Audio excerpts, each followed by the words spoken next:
Programa Arquinuke Cultural número 40. No Nordeste tem.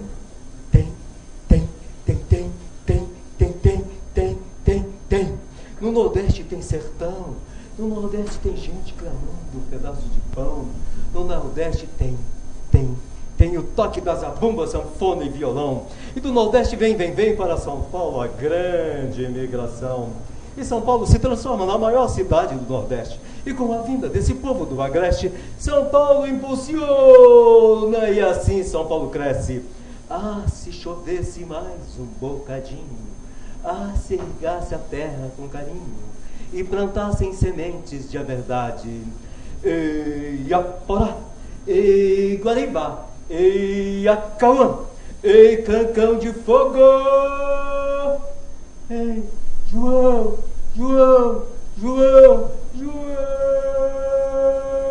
Cacará, pega, mata e come. Não há malignância. Quantos males que começam a partir da infância ou da ignorância psicossocial. O cirandá, que vive o povo do Nordeste que para São Paulo veio migrar. E trabalham noite e dia. Façam chuva, faça sol, eles põem o povo para cantar. E com o toque da zabumba, eles põem o povo para dançar. Povo da minha terra, povo da minha serra, vamos falar, vamos cantar a verdade do sertão. De um povo que luta e cresce, de um povo que merece água na plantação. Para fazer do Nordeste o celeiro produtor, elevando o agricultor como orgulho da nação. Maravilha, jovens, o Nordeste tem. É muito bom, nós estamos lembrando desses grandes eventos de festa junina, principalmente no Nordeste, que está acontecendo e acontece no Brasil inteiro. E é um prazer imenso da gente falar contra o preconceito, a discriminação racial e valorizar o ser humano no primeiro plano. Porque também em São Paulo tem Rosíris Maturo Domingues. Boa noite. Prazer, boa noite. Prazer, boa noite. E também tem Dr. Olício Sabino Mateus. Maravilha, boa doutor. Noite. É um prazer estar aqui. Então, é um prazer recebê-los aqui, né? Prazer nosso. A doutora Rosíris é uma pedagoga, e ela também trabalha com consultoria pedagógica, né? No Senac, né? Isso mesmo. Começando no Senac. Exato. E também uma especialista em ensino à distância, é isso? Exatamente. Queridos internautas, já que vocês vão saber mais. Agora, doutor Mateus, Pois não. é com prazer imenso que nós estamos falando sobre o seu livro, né? Acesso à Justiça, Ficção, Realidade, né? Exatamente. E eu gostei muito da dedicatória. Prazer é todo meu. Porque a vida é isso, né? A gente soma, né? Exatamente. E nós aprendemos a cada dia. Gostaríamos que o senhor falasse um pouco sobre esse livro, né? Porque ficção ou realidade? Exato. Quando eu escrevi esse livro, na realidade foi aí a minha dissertação de mestrado, que mais tarde eu transformei em livro, e eu consegui enxergar a realidade de que a maioria da nossa população passa nos dias atuais quando tem-se acesso a um processo. E há uma confusão quando ele adentra com o processo dele ao Poder Judiciário, faz-se uma confusão de que ele tem acesso à justiça, que é totalmente diferente de ter acesso ao Poder Judiciário. Um pode ser caminho para o outro, mas não quer dizer que eu adentrar com o meu processo dentro do Poder Judiciário, que seja-me feita a justiça. Na grande maioria das vezes, aos leitores aí, ao se deliciar aí, espero, com a leitura do livro, verão que não é realidade. Daqui a pouquinho vamos pedir para a técnica dar um foco no livro. Então o Alex vai dar um foco no livro, né? Para que o doutor precisa vender mais livro, né, doutor? Por gentileza. A vida de escritor não é fácil, né? Por gentileza. Qual é a editora, doutor Matheus? A editora Nelpa, aqui de São Paulo. Nelpa. Aqui de São Paulo. Ela está localizada onde? Está localizada aqui na Vila Mariana, aqui em São Paulo. Vila Mariana. Vila Mariana. As pessoas podem achar a editora Nelpa Diretamente pela Nelpa, no site da Nelpa, no Submarino, também junto à loja da própria OAB, também. E o senhor já fez o lançamento do livro? Já foi feito o lançamento oficial do livro, dentro das faculdades integradas Torricelli em Guarulhos, e graças a Deus aí a gente vem conseguindo aí bastante êxito aí. Maravilha. Então vamos valorizar, né, o nosso escritor jurídico, né, doutor Matheus. Obrigado. Então, doutor Matheus, fala para nós, sabemos que o senhor é professor universitário. Isso. Fala um pouco dessa carreira aí. Eu sou advogado criminalista, atuante aqui em São Paulo. Sou professor na área de direito penal e processo penal. E atualmente eu faço doutorado na Universidade Federal de Buenos Aires, na Argentina. Sou professor também do curso de pós-graduação da Universidade Federal de Juiz de Fora, na área penal. É com prazer que eu falo da minha profissão, porque é a profissão que eu abracei e da qual eu tenho, mesmo tendo um grande respeito pelas demais, a gente sempre gosta daquela que está sob o nosso jugo, não é isso? E veja bem, para a gente desempenhar qualquer que seja a profissão, no caso a minha em específico, você tem que ter amor, tem que ter carinho e, acima de tudo, respeito pela parte profissional, pela dignidade, principalmente da minha profissão, dignidade da pessoa humana, e também assumir aí, encarnar, né, a profissão com afinco. Maravilha. Vamos falar com a Rosiris, né? Rosiris, como é que você se descobriu enquanto professora?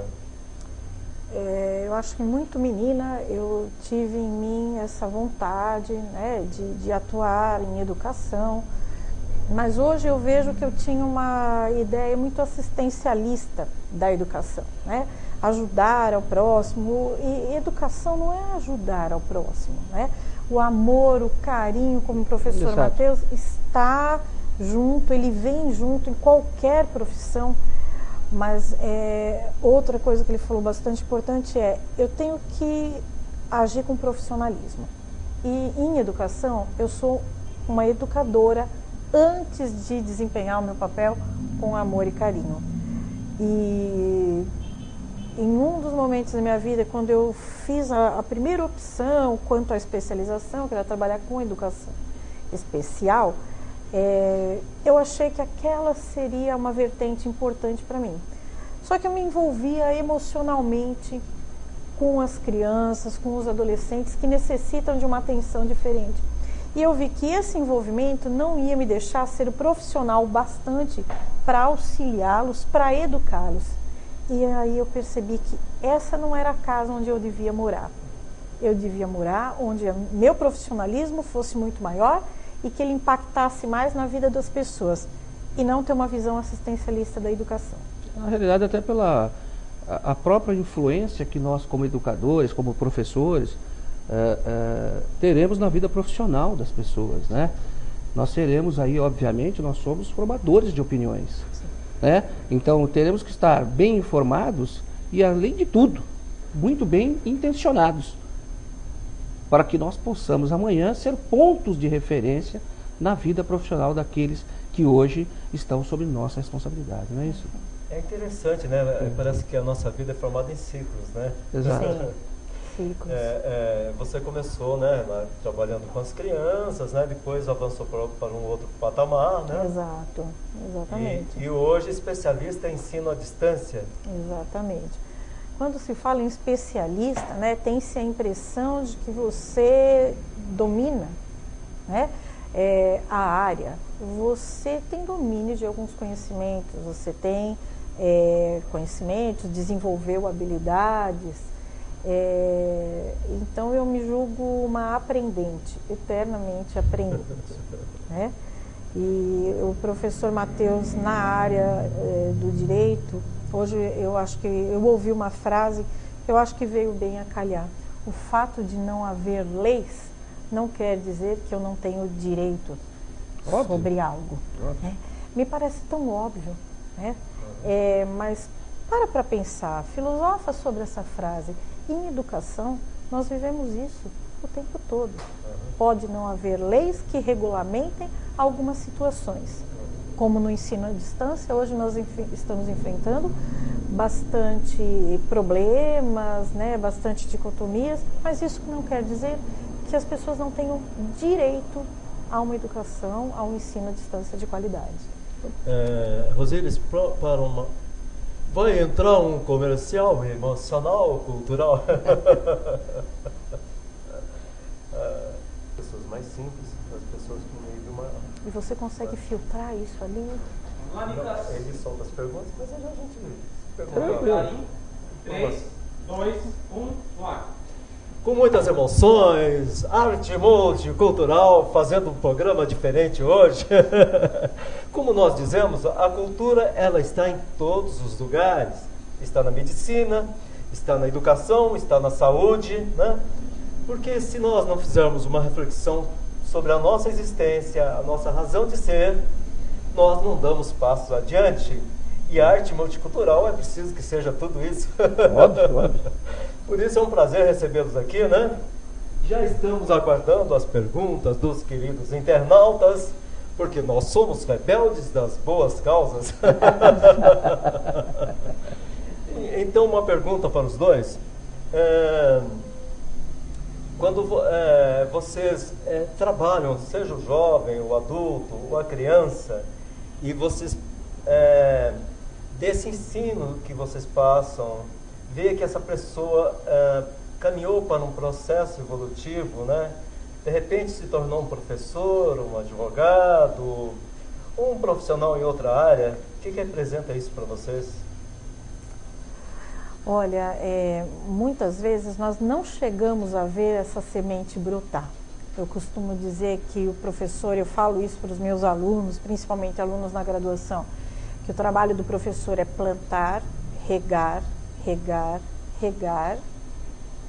Se isso fosse transformado em números, eu diria que é uma dízima periódica, porque talvez nós não vejamos os produtos, mas nós plantamos e regamos. Mas é um orgulho enorme, né? Encontrar o aluno, como eu já encontrei em diversas ocasiões, um aluno te chamando de tia, professor. Eu não vou entrar no mérito da nomenclatura, não. Do outro lado da rua, e você consegue identificar o rostinho da 4ª série num rapaz de 24 anos dizendo: professor, eu me formei, hoje eu sou advogado. Ele quis dizer: você fez parte. Eu fiz parte. E eu fiz uma parte importante pelo sorriso dele, né? Nesse processo, eu fiz parte positiva na evolução da vida dele. Isso é maravilhoso, né? Maravilhoso. Maravilhoso. Então, doutor Matheus... É muito importante quando você sabe que você somou na vida do outro, né? É óbvio que quem vai colher esses frutos, seja lá de forma econômica, seja lá de ordem profissional, seja lá em termos de realização pessoal, é ele. É ele. Mas o seu coração também transmite uma alegria pessoal de saber que você teve uma injeção direta naquela questão dele. Isso é mais gratificante que tudo na vida profissional. Infelizmente, os educadores, os professores, não temos, infelizmente, a valorização que deveríamos ter, né? Quando eu falo isso, eu falo do meu amigo lá do Iapoque, do Chuí, de São Paulo, da Bahia, do Rio de Janeiro, enfim, em todos os estados. Tendo em vista que essa valorização não vem de ordem tanto econômica, tanto de reconhecimento pessoal, de reconhecimento institucional, mas enfim, não importa. Aquela valorização que vem do coração, em ver, como disse a professora Rosíris aqui, a sementinha, ser regada, regada, regada e um dia crescer, é a maior das satisfações. Essa é a maior. Então, bom demais, né? Fantástico. Assim como um jardineiro, né? Que todo dia vai regar a sua planta, né? Exato. Regar as suas flores, né? Assim como o agricultor cuida Óbvio, bem da óbvio, plantação, óbvio. né? Exatamente. Ótimo. Bom demais, né? Vamos ver o que está chegando. Nós temos aqui... Olá, Nicanor, deu uma diferenciada no formato do programa. Parabéns, muito legal. Temas polêmicos mesmo, hein? Jussara, São Paulo.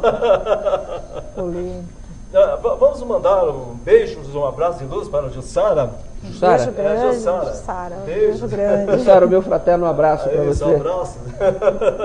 Beijo de luz. Então, Jussara, estamos aí para somar.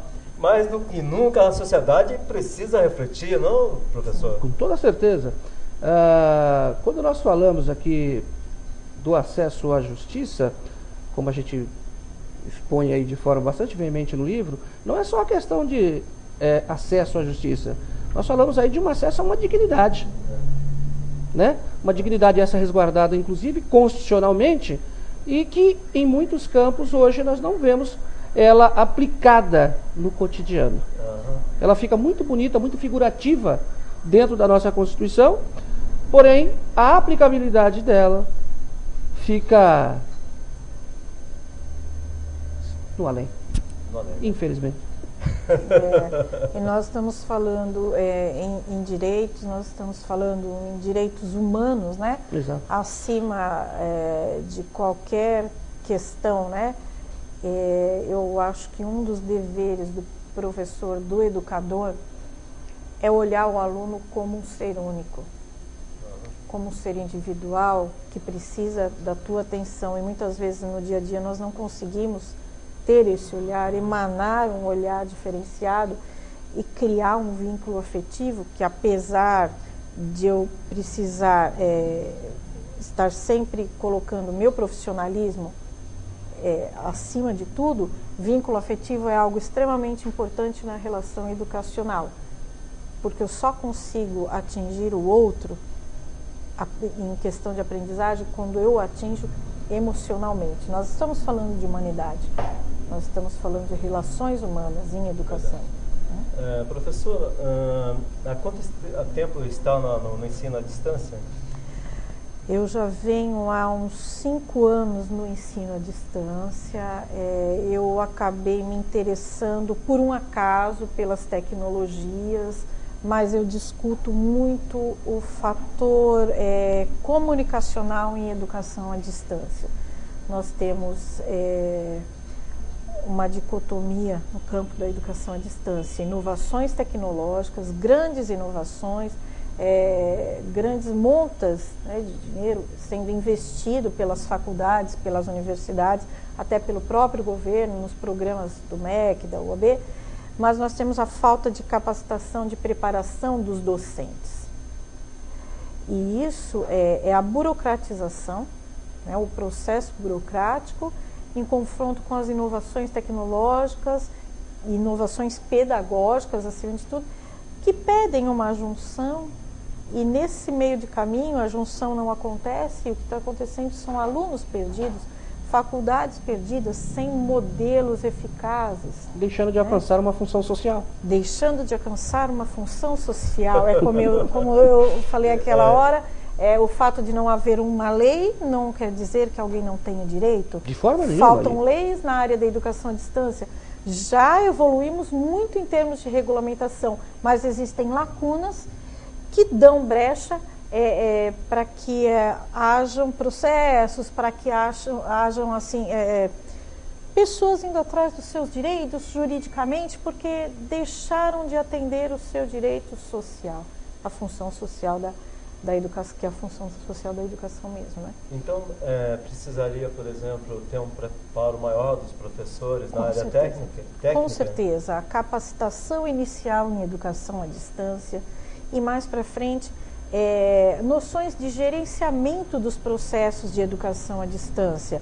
Como gerenciar as informações por meio de multimídias, né, pelas multimídias, que é um tanto diferente da comunicação presencial.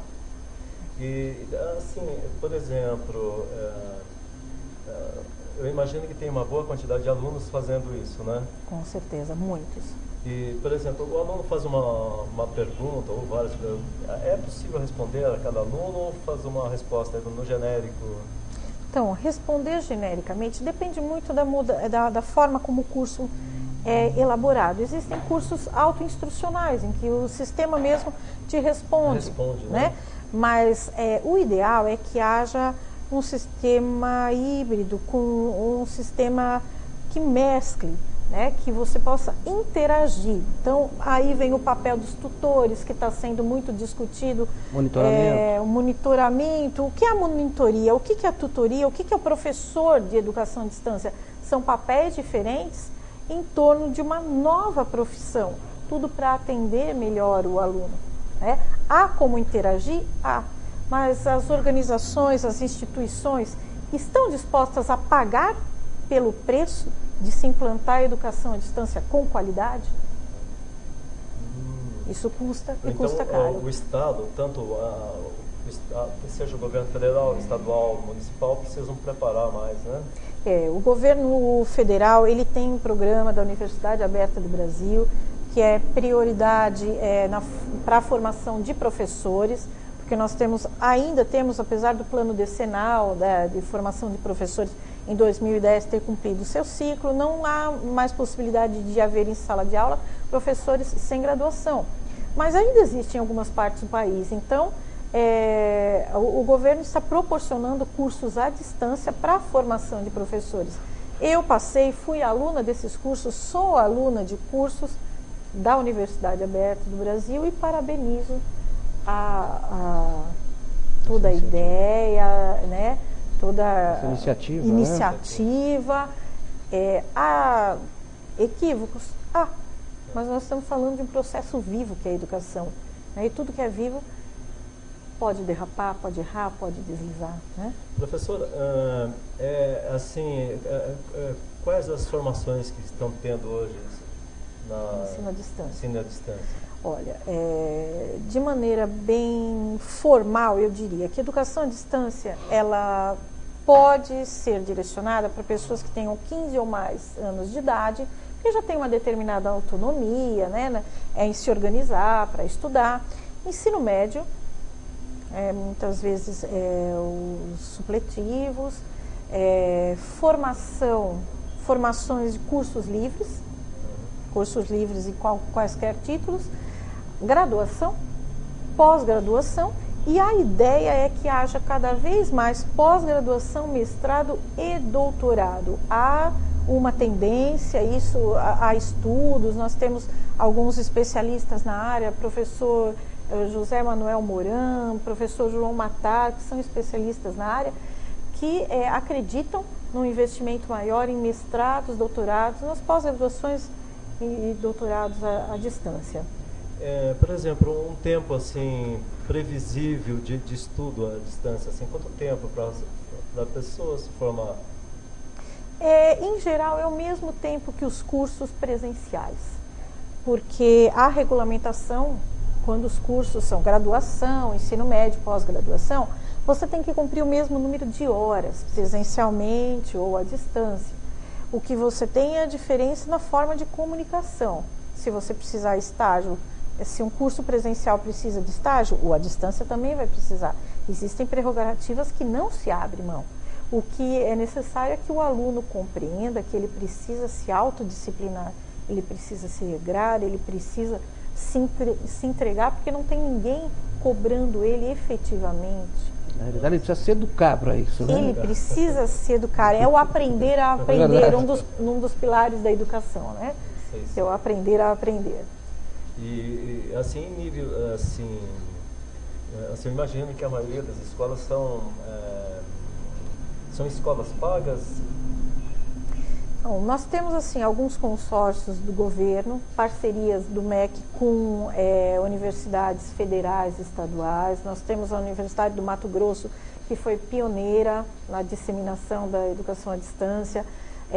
Tem um consórcio da CEDERJ, do Rio de Janeiro, com faculdades públicas do Rio de Janeiro, que estão disseminando polos, né, sedes assim, bastante importantes. Então, nós temos iniciativas privadas e temos iniciativas públicas. Nós temos nos dois setores.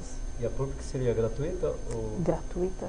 Ah, certo. Gratuita. E as escolas particulares gastariam a média de quanto, mais ou menos? Os cursos oferecidos, eu não tenho assim um valor estimado como referência. O que vê-se, o professor pode até me auxiliar, ele tem acompanhado aos cursos em algumas instituições que lecionamos ou outras, cursos sendo oferecidos por um preço muito baixo, né? Se compararmos a um curso presencial. Mas um curso à distância, ele é menos importante, ele é menos elaborado, ele é menos trabalhado para ter um preço menor. Exatamente o que impacta em um curso à distância para ele custar tão menos. E nós temos assim, culturalmente, bom, algo que custa tão pouco, talvez seja de boa qualidade, isso é cultural. Mas será que não procede? Acho que o professor pode me auxiliar nesse sentido. Olha, veja bem, eu posso falar da minha área, que é na área do direito. Nós temos aí hoje, na grande maioria das faculdades, já aplicando as matérias introdutórias, as propedêuticas, ou seja, aquelas matérias em início de curso, boa parte delas sendo oferecidas pelo ensino à distância. Não consigo ver ainda a possibilidade de matérias técnicas, por exemplo, na minha área, direito penal, processo penal, serem aplicadas à distância pela exigência formal da matéria. Com muitas emoções, a gente vai entrar no comercial cultural.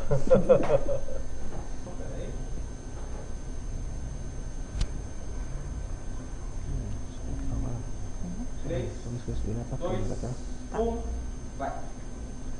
Arte multicultural voltando. Vocês não imaginam? As perguntas estão chegando. Hoje é um programa diferente e o programa está bombando. Então, nós temos o Vitor de Jundiaí, que pergunta a vocês. Como podemos fazer para melhorar a nossa educação no dia a dia de hoje? Olá, professor. Bom, Vitor, primeiro eu agradeço a sua pergunta. Parabenizo por você ser ouvinte de um programa desse nível, dessa qualidade, desse quilate. Eu acho que, obviamente, o ensino hoje, ele vem, de certa forma, sendo sucateado. Mas eu acho que nós temos que ter aí um movimento de valores, não só institucionais, mas também do próprio professor em si, se envolver mais com a matéria, com o aluno, com as questões sociais, com as questões humanitárias, e lá na ponta da linha também, lá na ponta, no final da linha, também o aluno fazer o papel dele. Eu acho que nós temos que haver aqui uma questão de irmandade, de correlação, instituição, professor, condições, instalações, possibilidades, e também o aluno se empenhar para que ele possa ter um bom desenvolvimento. O aluno não pode exigir chegar ao fim de um semestre, ao fim do ano, eu quero passar. Quando ele não frequentou a aula, quando ele não questionou, quando ele não pesquisou, quando ele não esteve presente. Por outro lado, o professor tem que estar presente na vida acadêmica desse aluno. Eu falo vida acadêmica, porque no meu caso, eu leciono só para graduação e pós-graduação, ou seja, lá dentro do ensino superior. Então, eu acho que tem que haver uma reformulação de conscientização, partindo desde o âmbito institucional até aqui ao alunado. E aí, doutora Rosine? Olha, a situação em educação ela é muito complexa, né? Porque você está mexendo com o ser humano, com vidas, né? Mas o que eu acredito mesmo é que a educação, hoje em dia, isso não é só hoje em dia não, há muito tempo a educação vem servindo ao mercado de trabalho. Ah, mas não tem que servir? Tem, é lógico, né? Preparamos os nossos alunos cada vez mais para o mercado de trabalho. Só que precisa haver uma intenção maior, que é preparar o aluno para uma educação superior, para uma vivência, para a vida, né? Preparar o aluno para a vida. O mercado de trabalho oscila, né? Nós tínhamos há um tempo atrás a era da industrialização, depois foi vindo, temos a era da informatização. Então, se o trabalho pede X, a escola vai se reformula tudo para atender X. Se o mercado de trabalho mudou para a área da informatização, reformula-se toda a educação. Então, a educação ela não criou uma identidade própria que vai servir ao longo do tempo. Então, nós precisamos priorizar valorizar a formação pessoal, a formação humanística, que mexe muito com todos os sentidos em ética, moral, costumes, habilidades em geral e competências para o campo de trabalho. É óbvio que tem que ser para o campo de trabalho, mas eu não posso preparar o aluno só para determinadas funções. Eu preciso prepará-lo para resolver diversas situações em diversas funções. Eu fico pensando, os alunos, né, por exemplo, passou pelo colegial, né, o ideal até seria antes, né, mas, por exemplo, na fase que ele vai, o seu lado profissional, a sua descoberta, né, eu quero estudar, ter um bom trabalho, quero casar bem, quero ter uma casa, quero ter um carro, eu quero me realizar enquanto ser humano. Se essas pessoas passarem por uma palestra, por um bate-papo, é isso mesmo que você deseja? Você acha que você vai se dar bem? Você acha que você tem algum gosto por essa profissão? Nossa. Não, doutor Matheus, eu acho que poderia dar uma possibilidade maior aos jovens para descobrir a real profissão. Não? Óbvio, até para que ele também tenha uma possibilidade de ter uma convivência, tem que haver isso, com uma profissão que ele pretende alcançar. É muito normal nós vermos hoje, o aluno está lá no 8º semestre de Direito, no 7º semestre de Direito, eu sempre procuro puxar para o Direito, que é a área que eu atuo, desculpe. E você questiona o aluno se ele já leu algum livro, alguma obra. Não, nunca li nada. Como é que o senhor vai poder atuar na área do Direito se o senhor não gosta de ler? Obviamente que aquela profissão que ele está abarcando não é a que ele quer. Ou que ele vai ter possibilidade de atuar. Com tranquilidade, posso falar isso com segurança, que ele, talvez, em uma outra área, seria um excelente profissional. Então, teria que haver um acompanhamento no sentido de, antes, por exemplo, testes vocacionais, extremamente importante. Ele ter conhecimento com um profissional da área, para saber, na realidade, o que aquela área desenvolve. Eu já tive alunos que eu perguntei por que de escolher o curso de Direito. Porque achava bonito ser chamado de doutor. É uma pena, né? Sim. Esse aluno será um bom profissional? Será dedicado à profissão dele? Por mais que os professores ali envolvidos na formação desse aluno vão conseguir resultado? Não. Porque esse aluno não tem condições? Não. Porque esse aluno é um inútil social? É um inútil de consciência? Não. Porque ele está fora do foco do qual realmente ele teria condição de abraçar ali na frente. Quantos casos nós não descobrimos que as pessoas começam fazendo uma faculdade e depois desistem no primeiro ano, no segundo ano, né? É isso. É muito grande. Eu vou fazer uma profissão porque está dando dinheiro. Conta do glamour, né? Porque meu pai quer, porque alguém acha bonito, acha interessante, né? Exato. Concordo plenamente. Então, essa reflexão é muito interessante, né? Então, é por isso que nós fazemos arte multicultural. Então, nós estamos aqui com... Esse foi o Vitor de Jundiaí, né? Vamos mandar um abraço de luz para o Vitor de Jundiaí. Nosso fraterno abraço. Um abração. Boa noite, Vitor. Agora vamos para o próximo. Gostaria de perguntar para o advogado se está tudo justo na carreira dele. Baldão Bahia. Qual é o nome dele? Bodão. Bodão, eu acho que a sua intenção aqui é me deixar de saia justa. Ainda bem que eu não uso saia. Ainda bem. É óbvio, Bodão, me permite assim chamá-lo, mas foi assim que você foi anunciado para mim. Bodão, não. Com toda certeza não. Como eu diria em vários outros campos. Na área da advocacia nós passamos por altos e baixos. Nós passamos aí pela concorrência desleal, nós passamos pela malformação de professores, formação de profissionais dentro da área, profissionais inescrupulosos. A única coisa que eu não concordo, que eu não aceito dentro do mercado do direito, é quando se diz que o mercado está cheio, está esgotado, não tem mais campo para o profissional do direito. Isso não é verdade. Isso não é verdade. Eu acho que eu vou pegar um pouquinho pesado agora com o Bodão. Bodão, o mercado está cheio de gente formada, mas bons profissionais na área do direito, ainda nós temos poucos. Se você se enveredar por esse caminho, eu lhe desejo sorte. É por isso que é interessante o teste da OAB, Dr. Matheus.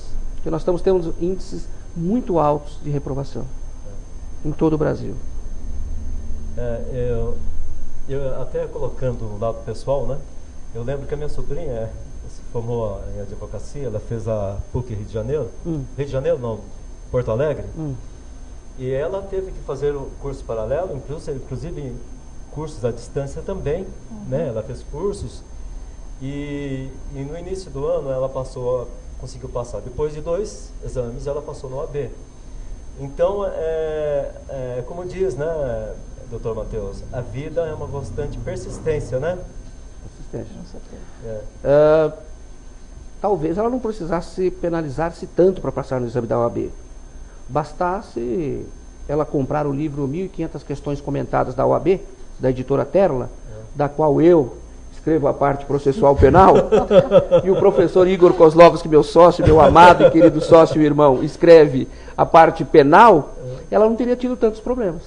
Que maravilha. Estão vendo aí, queridos estudantes, aqueles que vão entrar na área da educação, do direito, né? Mas aproveitando, todas as áreas, né? Não só na advocacia, como na área educacional, todas as profissões têm que fazer uma reflexão, não? Óbvio, com toda certeza. Né? Seja na medicina, seja o pedreiro, do carpinteiro, nas várias. É importante fazer uma reflexão, porque aquele que tem amor à sua profissão, ele sempre vai conseguir fazer melhor, né? Com toda certeza. Com toda certeza. Então, um abraço de luz ao Bodão. Um abraço, Bodão. Baiano, bom baiano. Nosso fraterno abraço para ti e sucesso. A Luana de Pernambuco diz: Nicanor, suas poesias são lindas, penas que eu cheguei tarde aqui e não deu para pegar o início do programa. Luana, são pessoas como você que nós precisamos. Olha, é um prazer imenso estar fazendo esse programa, né? A vida é muito interessante, né? Não por acaso eu conheci Dr. Matheus, eu conheci a professora Rosíris, né? Porque eu conheci o Dr. Matheus, né? No momento de lanche lá no restaurante que o Chiquinho é gerente, né? Isso, exatamente. Que também é poeta lá do... Exatamente, frequentado por muito boas pessoas, artistas, poetas, pessoal de teatro, de televisão, né? Exato. E lá no ECRA, conheci a professora Rosíris, e lá nós assistimos um belíssimo show. Assistimos um show juntos, foi o maior prazer, foi uma maravilha, fantástico realmente. Um show que esteve a presença de Carlinhos Freires, que esteve aqui, Chico Alves. Nossa, maravilhoso. Poesias Lucas, né? Lucas Paz, que canta maravilhosamente bem. E também Chico Alves, um jornalista que se aposentou recentemente e é também um fotógrafo de primeira linha. E canta muito. Canta muito e vai estar aqui dia 6 de julho. Puxa vida. Estarei assistindo para aplaudi-lo. Então é um prazer imenso, Luana. A gente está somando, né? É importante que a gente traga essas reflexões e mostrar que a gente pode fazer melhor. né? Sem dúvida. As coisas, a vida pode ser melhor, a sociedade pode ser melhor, né? A gente pode dar outros passos, né? Sim. Então, um abraço de luz a Luana de Pernambuco. Ô, Luana, nosso fraterno abraço para você Abraços. também. Tem uma outra pergunta. Uma pessoa que está no Acre pode fazer esse curso à distância? Paulo Acre. Paulo do Acre. Se ele se refere ao que eu falei, sim, qualquer pessoa pode se inscrever em um curso à distância. Se ele está se referindo a esse da Universidade Aberta do Brasil, se ele quer fazer uma graduação, sem dúvida, ele vai passar por um processo seletivo muito parecido, quase idêntico ao processo seletivo de uma universidade, um curso presencial. Ele procura no site, olha, eu fazendo, mas eu preciso fazer a propaganda do governo do meu país, né? Isso, fazer a propaganda. Lógico. O que é bom é para se divulgar, não é isso? E eu tenho que fazer a propaganda do meu país. É verdade. Isso assim, né? Ele procura o site da Universidade Aberta do Brasil, ele tem lá as instituições, os cursos oferecidos, os polos, ele vai se inscrever na época de inscrição para o exame, vai passar por um processo seletivo e vai ter todo um acompanhamento de tutorias, de professores. São cursos são muito bem elaborados e pouco divulgados. Restam bastante vagas ainda nos cursos. Então, professora, as pessoas podem entrar, tem algum site específico? No site do MEC, se ele jogar em qualquer site de pesquisa, Universidade Aberta do Brasil, ele vai acabar caindo no site do MEC, né, que é www.mec.gov.br, e vai acabar sendo direcionado para a Secretaria de Educação à Distância. E lá ele consegue maiores informações. Tá vendo, Paulo? Não é mole, não. Enquanto a professora aqui faz a divulgação dos cursos do país dela, o nosso querido apresentador, Nicanor, nosso querido amigo aqui, já faz a divulgação direta vindo com a camisa do Brasil. Isso. Exatamente. Brilho que brilha é sol, brilho que brilha é luz, brilho que brilha o amor, é o amor que me seduz. Maravilhoso, maravilhoso. Então, maravilha, professor Matheus, professor e doutor Matheus. Então, um abração ao Paulo do Acre, né? Um abraço, Paulo de luz. Paulo, fraterno abraço para você, Paulo. Então, e aproveitando até uma coisa que me lembrei agora, que sempre a gente ouve alguns comentários também, que as pessoas que querem pesquisar livros, poetas, escritores, existe um endereço digital do governo, né? Que as pessoas podem lerem os livros, as poesias, né? Sim, o Estão hoje domínio digitalizados, público. né? Hoje a grande maioria está digitalizada. É o site do domínio público. É.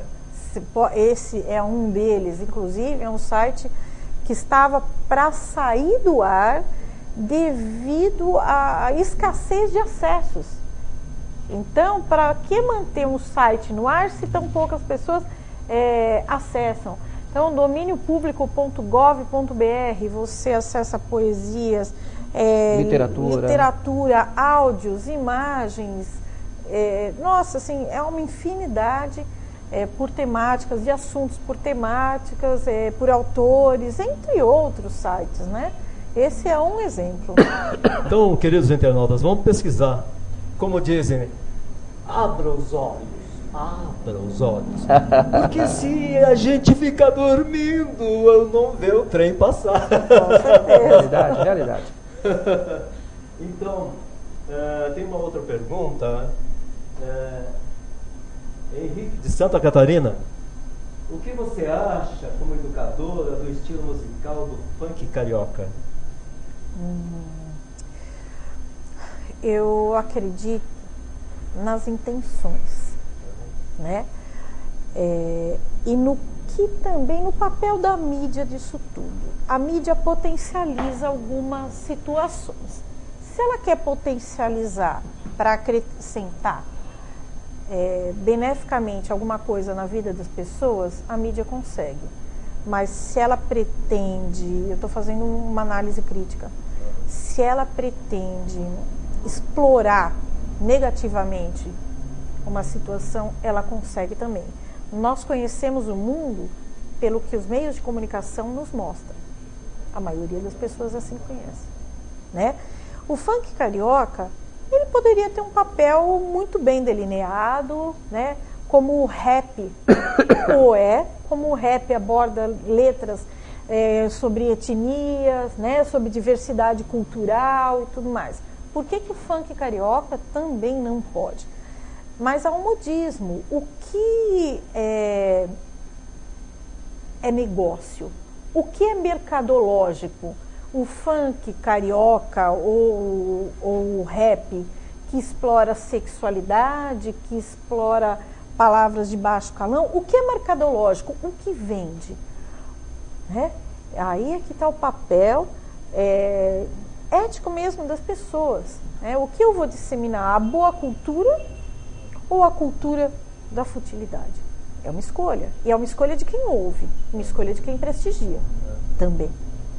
É interessante, né? Muitas vezes o consumismo ele contrapõe a qualidade, né? Com certeza. Eu diria mais. O consumismo contrapõe muitas vezes a própria raiz cultural de um povo. Maravilha! Nesse sentido, doutor Matheus, que esses dias até eu preciso ler uma revista que fala sobre sociologia, que diz assim, onde está a cultura real, né, do Brasil, né, do nosso povo, né? E muitas vezes é por isso que é interessante que façamos e que surjam vários tipos de programas e movimentos sociais que tragam essa discussão. Me permita, então. Ok, doutor. Permita te enviar. Hoje eu terminei de escrever um artigo, chama-se A Influência da Sociologia no Movimento Negro Brasileiro. Vou lhe enviar para o senhor. Para que o senhor saboreie. Aí eu acho que ficou bastante interessante, porque a gente não fala só, nesse artigo, eu não falei só da questão do racismo em si, mas falei especialmente da influência da sociologia. Aí entra no foco cultural, no foco, e principalmente no foco sociológico, abordando de maneira um pouco mais ampla a questão do direito humano. Maravilha, doutor. Vou te enviar Parabéns, doutor. Vou te enviar. Doutor, as pessoas que quiserem entrar em contato e conhecer melhor o seu trabalho, tem algum endereço? Tem o meu e-mail. Eu posso deixar o meu e-mail, que é mateus@mk.adv.br. Maravilha. Conheçam o trabalho de Dr. Matheus e compre o seu livro, né? Esse livro, Ficção ou Realidade? Acesso à Justiça, Ficção ou uma Realidade. Falando nisso, Dr. Matheus, eu até lembro que Maravilha. Então, com muitas emoções, estamos chegando ao final. Vê que como passa rápido o tempo. Passa mesmo. E eu participei de alguns eventos no centro de São Paulo, né? Que é a primeira marcha do movimento negro na cidade de São Paulo, a segunda, a sexta, a nona, né? E tantas outras, né? Que o negro, que é a maioria da população brasileira, né? Discutindo, né? A importância, né, de estar inserida, né, com seus direitos e deveres na sociedade, né?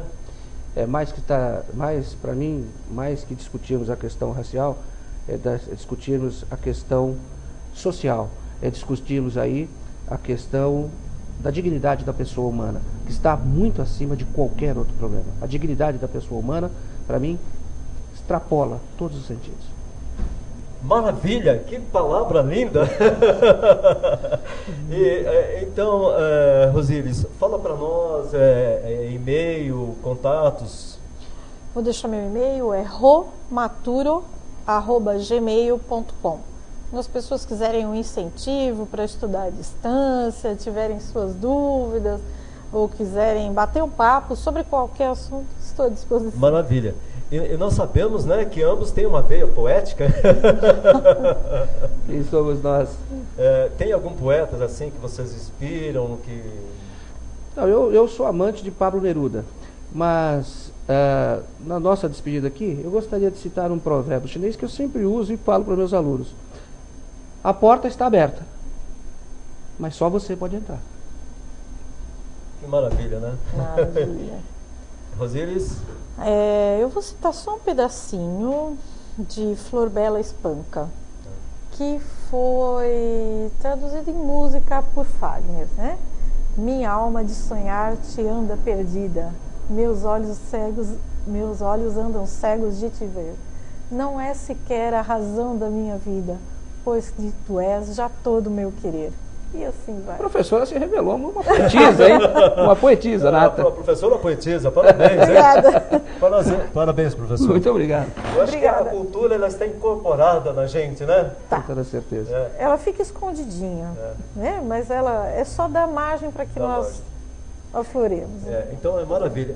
Com muitas emoções, estamos indo para o final, né? E falando com a técnica. Com muitas emoções, então vamos mandar, queridos internautas, não conseguimos respondê-los todos. Envie e-mail para nós, né? nicanorjacinto@yahoo.com.br, Jacintos, bem entendido? Aproveitando que sexta-feira, quem estiver em São Paulo, a partir das 19 horas, nós vamos estar lançando um filme, matrículas abertas, vagas limitadas, na Galeria do Rock, a partir das 19 horas, na 3 de maio. É um filme feito com muita dificuldade, mas com muita dignidade, que fala sobre o preconceito, fala sobre a diversidade e o ser humano. Vamos lutar para vencer? Então, a gente agradece muito. Gostaria de umas palavrinhas para os internautas do Dr. Matheus. Primeiro, eu quero agradecer o convite e agradecer aí de desfrutar esses poucos momentos aqui com os seus ouvintes, que já mostraram aí pelas perguntas pessoas de um nível fantástico, e que Deus abençoe todos os senhores para que encontrem a carreira e o destino dos senhores, mas sempre pela bênção de Deus. Muito obrigado. Doutora Rosíris, com a palavra. Eu agradeço bastante essa oportunidade e gostaria de frisar que quando alguém vem, eu pelo menos me coloco nessa posição de que se eu estou aqui falando é porque eu tenho alguma experiência para trocar. Não existe a intenção de ditar normas, de ditar regras, mas de me tornar acessível a quem quiser conversar sobre esse assunto e que eu possa, como educadora, influenciá-los da melhor maneira. Maravilha. Agradeço bastante. Olha, viu? parabéns a vocês. Obrigada. Parabéns. Muito obrigado, eu que agradeço. E um abraço de luz a todos os internautas. A Vamos todos. mandar um abraço de luz a todos os internautas? Abraço a O nosso todos. fraterno abraço para todos. Abraço, Que a paz- Bruno. Abraço de luz. Que a paz e a harmonia seja vencedora. Amém.